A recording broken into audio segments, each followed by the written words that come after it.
Good afternoon. My name is Rashid Khan. I'm the field engineer and my present location is Division Doda near bus stand.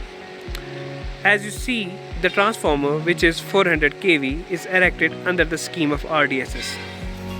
Our first major observation during the erection of the transformer is firstly its pitch size, which should be proper as per drawing.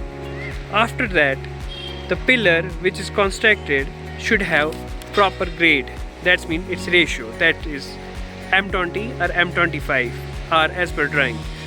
Then the transformer which must place properly on that pillar. These are the some points which we observe initially, and if these points are not fulfilled, then we do the NCs. Thank you. नमस्कार, मैं Kushal सुमटिया, division Kathua, sub division Kathua, feeder Janglot. आज मैं मिताई techno concept private limited की तरफ से जहाँ transformer के टेक्निकल इंस्पेक्शन कर रहा हूँ। अब मैंने इस ट्रांसफार्मर के पॉजिटिव और नेगेटिव पॉइंट मेंशन कर रहा हूँ।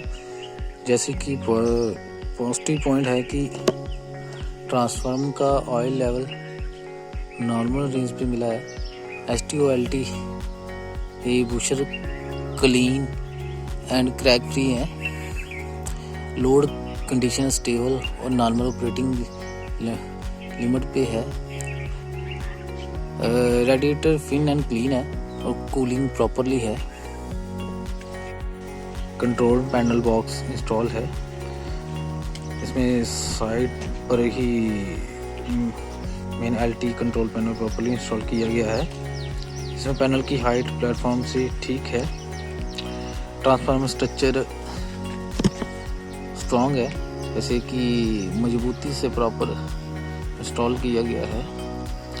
केबल लेंथ प्रॉपर है, जैसे कि इनकमिंग आउटगोइंग केबल की लेंथ प्रॉपर है। फ्यूचर ड्रेसिंग के लिए भी स्पेस है और प्रॉपर फाउंडेशन अच्छी तरह किया गया है। और नेगेटिव पॉइंट इसमें ये है कि अर्थिंग चैम्बर नहीं बना हुआ है और पोल पर रस्ट लगी हुई है। ग्राउंडिंग केबल पर फेंकी हुई है।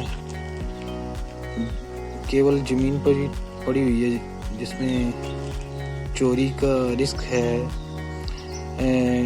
इंस्टॉलेशन डैमेज हो सकता है। वाटर का खतरा है, पानी लगने का, शॉर्ट सर्किट होने का खतरा है। केबल ड्रेसिंग बिल्कुल प्रॉपरली नहीं है। वायर बिखरी हुई दिख रही है। बाकी पैनल बॉक्स पर भी रस्ट लगी हुई है। Hello everyone, Gurpreet Singh this side. I am working as field engineer at Madar Techno Concept Private Limited, and this RDSS scheme is under JPDCL. Today I have visited Kotli Mia Fateh Feeder under Bishna subdivision regarding the inspection of DTR, and I have observed some non-conformity points. And firstly, look at the terminal bushing.